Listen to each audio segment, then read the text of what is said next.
পারে, এটা সবথেকে বেশি আনলাকি। আবারও কি রিভাইভ পাইলো কেউ? আরএসকে লোগো এরকম আকাশে ঘুরতেছে, রিভাইভ পাইছে কি কেউ? রিভাইভ পাইছে, বাট কোনো লাভ হবে না, স্নাইপার দিয়ে অলরেডি মেরে দিবে ওকে। এখন তো ফাইটটা পুল আপ করা পসিবল না, 2v4 কেমনে বের করবে বুইরামদের সাথে? ব্লেড সামনে যাচ্ছে, বুড়িরামদের সাথে ব্লেডে, বুড়িরামদের সাথে আরএসকেদের একটা ফাইট আমরা দেখতে পাবো।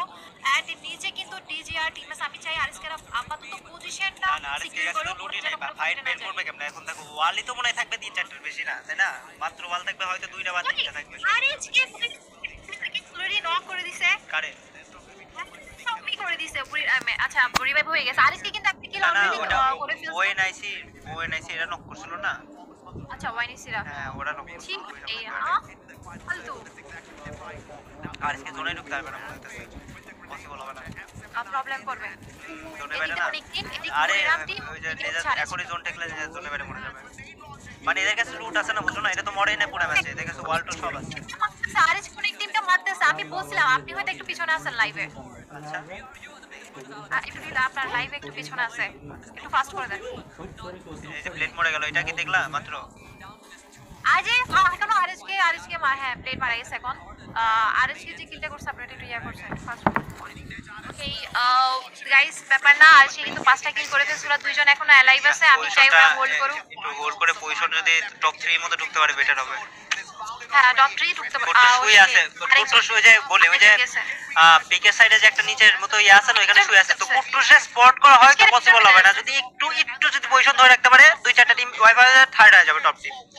এই টিমটা এখন ফাইট করবে, এটা ওয়াইপ হয়ে যাবে। কুট্টুস কি পারবে? এটা হলো প্লিজ আল্লাহ প্লিজ না, পারবে না, মরে গেছে। আইসি ওয়াইপ আউট #6 এ গাইস, 5 কিল #6। তাহলে কত পয়েন্ট হয় যারা?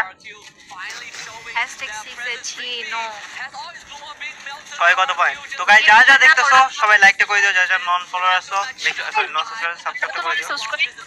সারেশকে কিন্তু টপ 6 এন্ড কিল না পজিশন ফাইটটা ভালোই করছিল প্রথমে, বুঝছো? টপ ফাইটটা সবারই কিল আছে, সবার কিল আছে। ভালো খেলছে ওরা, ভালো খেলছে গাইস। ফার্স্ট ম্যাচ ওরা ভালো খেলছে, অনেক ভালো খেলছে। এন্ড মনে হয় না ওদের কনফিডেন্স হারানো দরকার, ওরা কিন্তু অনেক বেস্ট খেলছে। ফার্স্ট ম্যাচে ওরা যা গেম প্লে করছে, অ্যাকচুয়ালি প্লেয়ারদের পার্সপেক্টিভ থেকে তো আমরা জানতে পারবো না যে কি হয়েছে। দেখো এখানে আমার মনে হয়েছিল রিভাইভটা পাওয়ার পর সবার একসাথে থাকা উচিত ছিল, এখানে কিন্তু অনেকবার কুট্টুস মারা গেছে। কোনো সুযোগই নাই তো। না আরে প্রথমে রিভাইভ পাইছে না, ওই যে প্রথম দিকে যখন রিভাইভ পেলো না, তখন এই যে কুট্টুস আলাদা মূল্য 2-4 বার দেখলাম না, আলাদা মূল্য না। তো আমি ওটাই বলতেছিলাম যে ওইখানে কিসের এখন প্লেয়ারদের পার্সপেক্টিভ তো আমরা জানি না, এটা আমরা জাস্ট দেখতেছি। ওদের এখানে অবভিয়াসলি কোনো একটা কাহিনী আছে, ওদের কি সিচুয়েশন। হ্যাঁ আর কিউ যেটা হচ্ছে কি অনেক ডেঞ্জারাস একটা টিম। আগের দিনও কিন্তু ওরা কিন্তু ভালো খেলছে। আর পয়েন্টে আছে, এখন কথা হলো কারা নিচের দিকে, এটা হলো দেখতে হবে।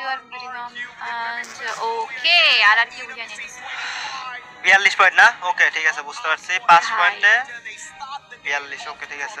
তো গাইস যা দেখতেছো সবাই একটু করে লাইক করে দিও শুনতে। আর যারা নন সাবস্ক্রাইবার আছো, যারা এখনো সাবস্ক্রাইব করো নাই, যারা সাবস্ক্রাইব করো নাই, যারা সাবস্ক্রাইব করে দিও, যারা আমারে সাবস্ক্রাইব করো নাই এখনো, make sure to subscribe me as well. কি সুন্দর ফাইটটা, দূর বিরক্তিকর লাগতেছে এই ফ্যালকনটার উপরে। কাল প্রথম দিন ম্যাচ দেখলাম সেম শিট, ঠিক আছে? ওরা সব সময় এমন করে, সব সময় করে আসে না ওদের রোটেশন আর আজকে রোটেশন কে মানে দেখো আমি বলি, যারা টুর্নামেন্ট দেখো আর আজকে অলওয়েজ মিলে নামে বা ক্ল্যাশ করে, মিলে যাই হোক, ওইখান থেকে ক্ল্যাশ করার পর ওরা পিকের দিকে যায়, সব সময় পিকের দিকে যায়। আজকে কি হলো? আজকে শিপইয়ার্ডের দিকে গেল। আর আজকে কি হলো? ওই শিপইয়ার্ডের দিকে ফ্যালকন নামছিল হলো হ্যাঙ্গার সাইডের দিকে।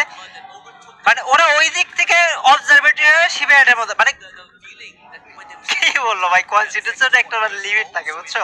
উল্টা পাল্টা হওয়ার একটা লিমিট থাকে। আমি যখন শুরুতে লাইভে আসি, আমি তোমাদের সবার উদ্দেশ্যে এটাই বলছি যে আমার ফ্যালকন টিম থেকে কেন যেন একটা লিড আসে ভাই, একটা রাগ আসে, একটা জিত আসে। কারণ ওরা ডে 1 এ ম্যাচ খারাপ হওয়ার পিছনে ফ্যালকন টিমের দায়।